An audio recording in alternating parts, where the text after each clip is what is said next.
Hey look, it's a miracle. Everything's back together magically. Now listen, don't worry about if you break off some plastic tabs in here. You can see I got this thing sitting nice and pretty the way it was before. I had used the flat-bladed screwdriver to sort of pry apart this cable management sucker right there. I'll squeeze them back together because in case you haven't noticed, plastic is not exactly extremely durable on these antennae.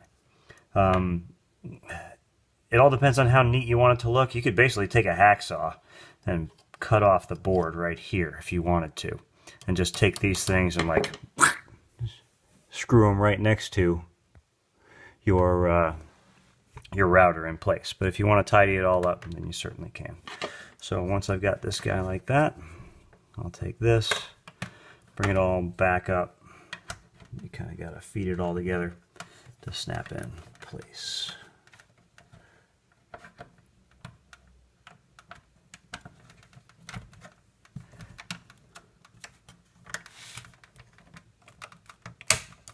There we go, that's a good sign.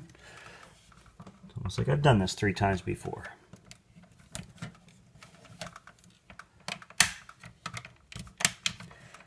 So she'll snap back together all the way up to the top.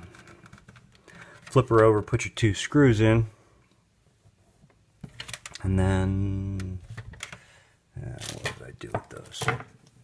Find wherever you placed or misplaced, under the router, the other lock washer and the nut, and you can go down just a bit past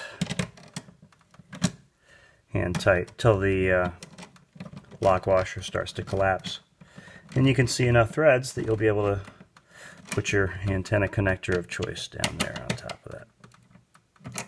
So